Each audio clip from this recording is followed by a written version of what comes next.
filthy fresh. Good evening. We're here in Central California with Kaylee-Ann Knight, the Storm from NorCal, training here in Central California. How are you doing tonight, Kaylee? I'm good. I'm happy to be here. How long have you been out here in the Valley now? Training a couple years now for sure, but consistently, I've been out here consecutive since March. I haven't been home since March. Nice. This Okay, year. well, tell us a little bit about home. What is home? Where were you born? Yeah. How did the Kaylee-Ann Knight story start? I feel like I've been all up and down California. I was actually born in Roseville, but as soon as I got out the hospital, went to Humboldt County, raised Humboldt and Delaware County, grew up small town, right? I grew up on the Yurok Reservation with my mom, so that was an amazing experience as a kid. Moved to Smith River, all up in NorCal, all around. Finally got the opportunity, once I graduated, to see the world, right? Because Crescent City is so small. So I got to the Bay when I was about 20 years old, and then just kind of turned into a little city girl. And I've just been on go ever since. Nice. And coming up in NorCal, what made you become a fighter? Small town, right? So I grew up small town, nothing else to do but fight. Unfortunately, I kind of was just running around, man. I had a lot of freedom per se as a kid. Ran around a lot, got to a lot of scraps, and I just love to fight. I don't know, I was just an angry little girl. I just love to scrap. I love to wrestle. I wrestled a little bit, but it was mainly that fighting where I'm like, okay, cool. But growing up small town, there's only one gym in the entire town. And I tried it out. That was my very first boxing coach, but he didn't know too much, and there wasn't a lot of opportunity to get fights. There's no money to make up there. So like I said, once I became an adult, 18, 19, I just, all right. So when you're in Humboldt, were you doing barn burners? Were you boxing out there? Because they set up little amateurs and things like that. Yeah. Were you doing that before you went to the Bay? No. Or you just started doing amateurs in the Bay? I started doing amateurs when I was in the Bay. I didn't have my first amateur fight till I was 23, and I'm 26. 23 years old. Yeah, so I've only been training boxing since for three and a half years. I went 10-0 in the amateurs before I lost a fight. I came down here and competed in the Guerra La Frontera with no headgear before I even turned pro, so that was kind of a risk, but that's when I knew, I'm like, all right, I'm really built for this. I really love to fight. I really love being in that ring. It's indescribable. There's a difference between being a fighter and a boxer, right? For sure. and anybody could get on YouTube, anybody could go on the street and throw some punches, throw some kicks, but to get into that ring and that discipline, the sacrifice it takes, especially I want to go back to you talking about 23 years old to have your first amateur fight. Yeah. That's pretty tough. Dude, tell us about that. How that happened? You 23 years old coming into Lions Den Gym in Pittsburgh. Yeah. How was your first amateur fight and how'd it go? Yeah, I hit the Bay when I was 20, so there was a few years where I was kind of bouncing back and forth. Found a few gyms in the city, wasn't my vibe, met a few people, And I had a coach that I met actually when I was living in Humboldt, and he lived in the Bay, so I hit him up. And I'm like, dude, can you help me? What's a good gym? He's like, I got you. Let's go to Lions Den. So I drive 2 hours from my house to Lions Den, but I knew the second I walked in that gym, I was like, all right, bet. Because it's doghouse work, doghouse sparring. They didn't look at me like a girl. They were like, no, you want to box? Okay, bet. 2 weeks, they threw me in the ring with an Olympian, Sativa James. She was the youth Olympian on the youth team at the time. And 5'10", you know what I mean? And when I tell you, that's when I learned the difference between, because I thought she was sweet. Yeah. I could fight. I've been fighting my whole life. I beat up girls bigger. Hell no. Once those gloves go on, everything that you think you know kind of goes out the window, and then you really see the skill set and the level. Yeah. Finally, I was like, okay, and I'm starting to get there, and I'm starting to get disciplined. And I turned 23, and I was looking at my coach. I'm like, dude, let's get an amateur fight. Let's try it out, right? You can do amateurs till you're 38, 39 years old. And I'm like, I'm not saying I want to be a world champion, but let's just see how this amateur shit goes. He's like, all right, bet. And I kept 1, 2, 3-0, 4-0, 5-0, and at the elite level, and I'm fighting girls that have 20, 30 fights, right? So I kept winning. I just kept winning, and I think what drove me a lot to those wins was just, like you said, the discipline, the consistency, and the cardio, right? I was in shape. I made sure I didn't get tired. I did not stop throwing a punch, and I beat a lot of girls that way. How did you end up linking up with Joe? Yeah, so Joe, he had his own little group and his own little coaching. They like to call it TNS, Team No Smoke. So That's I right. heard of him and a few fighters, and I was like, who is this Coach Joe? Everyone talks about Coach Joe, right? And I was getting beat up by Sativa every day, so I'm like, oh, you know, like how are you so good?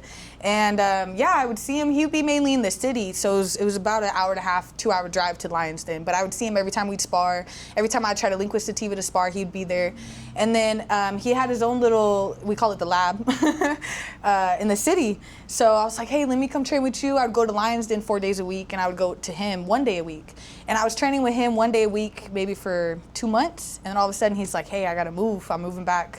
And I'm like, where are you moving to? He's like, 10 hours down south. I was like, where the hell is Imperial Valley, you know? So yeah, and that's when I just hit him up. I'm like, Joe, I need Golden Gloves. I'm competing for 2024 California State Golden Gloves, and I need your coaching. So I came down here for the first time, and that was in 2024. And then that's when I was like, all right, bro, I'm gonna go win this, and I'm gonna come back to you. And sure enough, I did. I won regionals, and I won state for 2024, and I won SoCal after that. And then that's when I competed at the Geta about a month later, all within the same month. But out of 13 amateur fights, I only had 2 losses, 11 of them, so. Okay, 11 wins, 2 losses, and those were your amateurs. Tell us about TBL. Team Boxing League. It used to be TCO. A lot of people get mixed up because they just changed it this year. So from Team Combat League to Team Boxing League. Talked to my team. I said, yo, instead of doing another, national tournament out in Colorado and Kansas where you spend all this money to go to, let's start doubling down on the pros and let's start changing my style, sitting down on some punches. My Lions Den was like, you want to become a soldier? We're going to send you to Joey P boot camp. And that's what it was. So I came down here for the 4 months. I debuted in December. It was about a week from supposedly my second fight, March 14th in Stockton, but we had no opponent. A week later, I was out there and I fought for them for TBL, and I did a whole season. From March, my season just ended this July 31st was my last fight. So for the past 5 months, I had 16 different opponents, fought 16 different times, fought in Miami, Nashville, Atlanta, everywhere, Utah, Las Vegas, everywhere. So that was an experience. What really got me was the very first fight in Atlanta was the production, right? You got the TBL and they're like lining you up and we're on in 5, 4. And I'm like, I've seen this in movies, dude. Yeah. So you walk out and they're calling your name and you know it's live and you know people at home are watching, this is live. Like you're on TV, you got a camera in the corner and a sound guy. Dude, the whole thing, I was like, oh. So I was a bit starstruck with the camera production, but as the time went on, I started talking my shit, started getting more comfortable. You're in great shape. Yes. You come into an environment where it's cameras, like you said, the atmosphere is different. What did that do to your stamina? I've heard fighters say that it'll take away half your stamina at first when you're just like, because you're starstruck, you're in the lights, you've never fought in there. You've been in the gym with your coach, with badass Olympians, with people that are pro, and you're doing your thing. Yeah. But that's a whole nother beast, fighting in front of people and that magnitude. Yeah. Can you talk about that a little bit, please? Yeah, so it definitely tripped out my mind for a second. I wouldn't say it bothered my cardio by no means, because I guess when I'm in there, I have tunnel vision, right? Yeah. So I'm completely locked in, and all I want to do is just freaking hurt you. It's either you or me, and it ain't gonna be me. Straight up.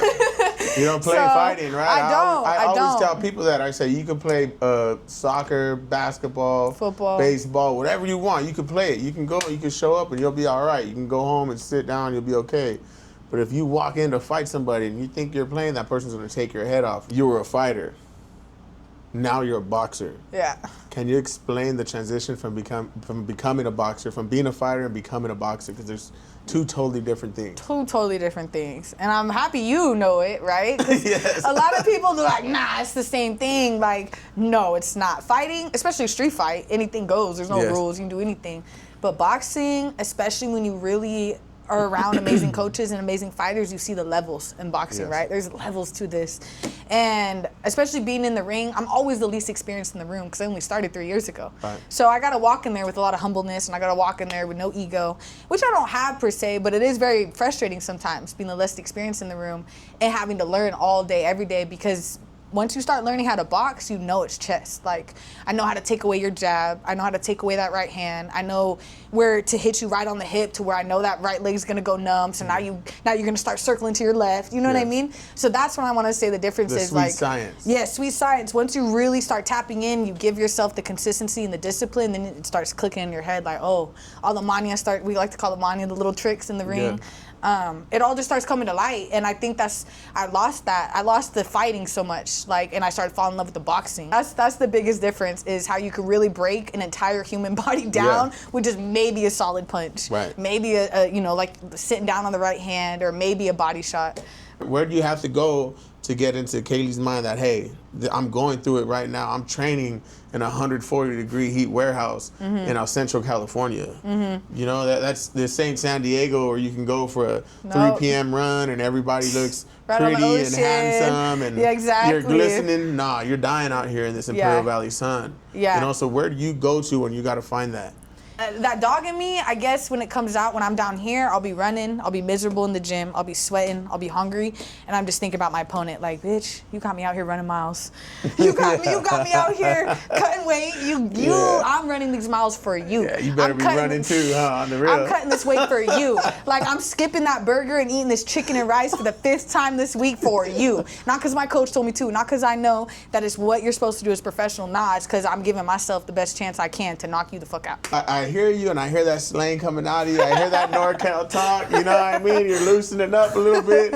I gotta ask you a question. I gotta slide one up in here.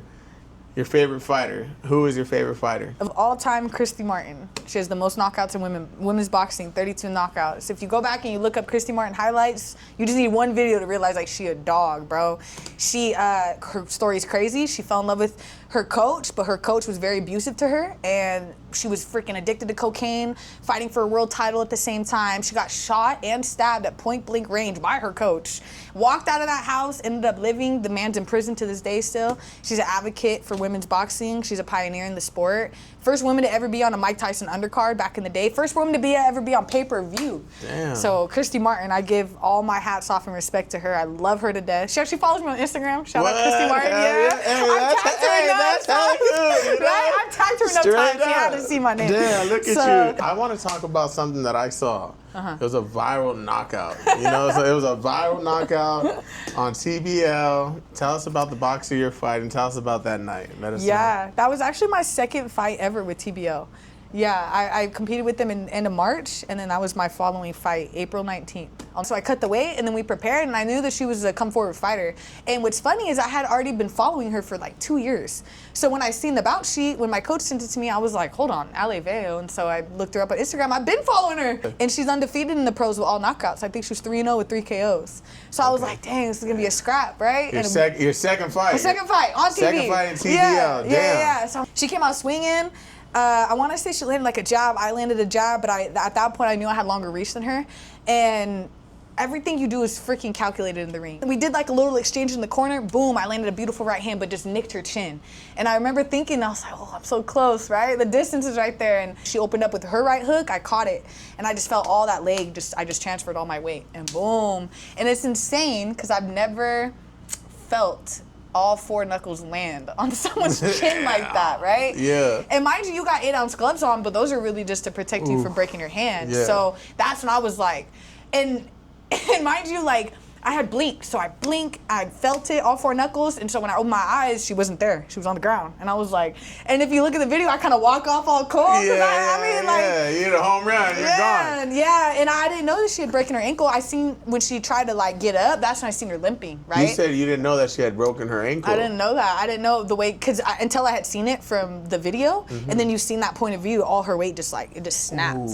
Landed perfectly on her chin, and 23-second knockout, they waved it off, and I literally turned and I looked at the other 126 on Miami. I said, "You're next, bitch." I was hyped. You can go back and look at the camera. I was so hyped. Ran around the ring. I was like, y'all like that? Oh, man. Never let a win get to your head. Never let a loss get to your heart. You just got to stick to the game plan. Just keep going. And how did that knockout change the way that boxers approached you in TBL after that? The next girl I got to fight for Team Miami, literally the next week in Miami, was Samantha Ginnathan, and she was a veteran when it came to TBL. She had like 40 rounds with them, 4 seasons, and this was my first, right? And my, 3rd round ever with TBL. So I knew I wasn't going against the scrub, and she was also southpaw, opposite stance. I want to say every TBL fight after that, I've talked to the girls afterwards, and they're like, bro, like that knockout was crazy. Like, we're not about to just fight you the same, right? Yeah, you're on. Everybody's on notice with you now. Yeah. I kind of did put the TBL division on notice. How do you feel about people that might say you're on the fast track, that that you're not paying dues, that you're not doing it. What do you got to say to that? The fast track, I agree. I've been fast tracked, but not in the way of like, I don't have a famous world champion that's my friend that could put me on a great undercard, right? I don't have a connect that can call up Top Rank, right? Which a lot of these boxers with a huge amateur background can do. It's not nepotism or the homie hookup. You're putting in the work every single day. You come from NorCal to SoCal. You sought out trainers. And you're in it right now. I did 10 amateur fights the first year I went amateur, went 10-0. And then I never really took a break. The longest I ever took a break since I started boxing was maybe like 2 months, 3 months. I've been to the nationals. I went out to Colorado. I just put myself in the hard fights to learn. And what was I gonna do not going out to nationals, fighting this girl that's #2 in the country? You know, and then with TBL, that was a blessing in disguise because I got to fight Olympians. I got to fight girls that are undefeated in the pros. I got to fight girls that have a huge following in women's boxing. And here I am, little old me, and I'm beating them. From where my first fight was to where I'm at now, night and day. Yes. So, and it's only been 3 years. And so. the understanding of the game is something that I'm a fan of. You know what I mean? Thank you. Because you've progressed from being a fighter to a boxer, and I've seen that. You know what I mean? And the way you sit down on your punches, the way you're feigning, the way you're moving in that ring now is something to see, especially for 3 years. You know what I mean? You look like men and women that have been doing it their whole life. That part. You know, and men. Men and women. You know, because when you learn the sweet science, when you learn how to be a real true boxer, it doesn't matter what it is. It's gonna show. It's gonna show, and then it's gonna show as soon as that bell ring if you didn't run the miles, or if you didn't do the reps and you didn't listen to your coach. Your first pro fight. Yeah. You know what I mean? Where was that first pro fight located at? Where did it happen? Tell us about that. Yeah, that was December 13th in Stockton, California, Central Cali, right? But it was me and like 7 of my other teammates from the same gym on the same card. Oh, it's so cracking. it was so lit. It's up.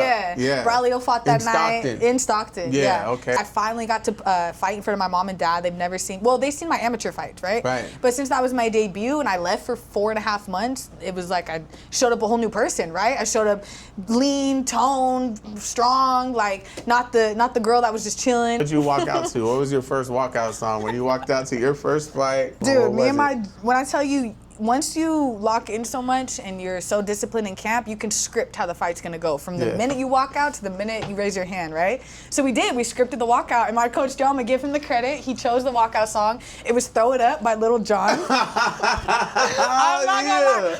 But we waited until the first minute before the bass dropped. If you know that song, right? Yeah, I know he's that like song. shouting out all these different places, and all of a sudden he said, "Barry, throw it up," and then the bass drops, and that's when I walked out on the stage. Oh man! Everyone that was there that night told me, they were like, "Bro, as soon as you walked out and the bass dropped, the whole energy shifted in the arena. Like everyone got so lit, everyone was screaming, and obviously I was hyping the crowd up. It's electricity in the air. Dude, you could feel it. Yeah, you could feel it. Yeah. So that I came out to shout out to Little John, throw it up. Damn. That was very lit. And I'm like, I don't know how I could top that with my second fight now. So you come out there, you hit her with that left hook, you sit her down. Yeah, I set her down. And then you guys go through that 4-round war, and you came out on top. Yeah. So now we're here, you're 1-0. And we're looking for 2-0. So September 12th. Yeah. Your second pro fight. You're fighting in Mexicali, Baja, California. Who are you fighting? She's from Mexico City, Catherine Perez. I know that there's a lot of elevation in Mexico City. I think it's like 7,000 feet. And we train obviously below sea level, right? Yeah. But that's nothing to me. Just hope that she comes prepared. I hope that she comes to fight. And obviously, there wouldn't be a fight without your opponent, so I respect her a lot. I respect anybody I get in the ring with, especially a girl in the men's sport, right? It takes a lot to get up in there. And where's the fight going to be located at? Do we have a location for it? Yeah, Teresa del Bar Chinesca. Yeah, in Mexicali. Yeah. They've recently upped the nightlife down there in La Chinesca in Mexicali. Yeah, very lit down there. Man, so... Yeah, it's going to have a lot of bars, a lot of nightclubs. After the fight, if you want to stay there the whole time, there'll be plenty of things to do, lots of food, drinks. Awesome. Yeah. And you'll be there out there? Of course, I'll be out there. Hell yeah. Hell yeah. After the party, catch me with some tacos. Oh, yeah. You know That's what I mean? we got. This is what we got right here, man.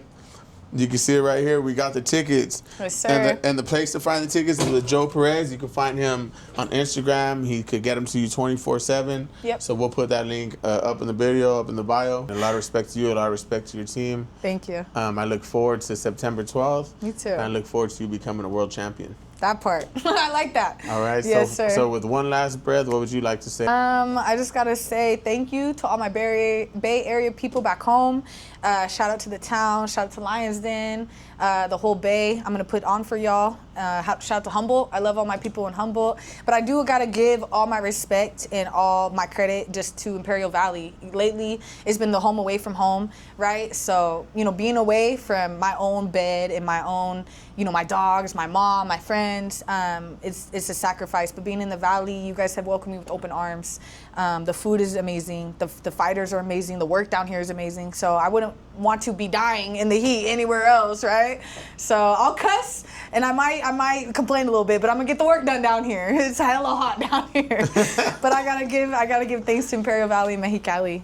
You guys have been dope. So shout out to y'all. Shout out to my coach, Joseph Perez. Shout out to El Centro Pal. Hell yeah, thank you. We appreciate you coming out. One last breath, man. Thank you. Thank you. Thank you. Woo.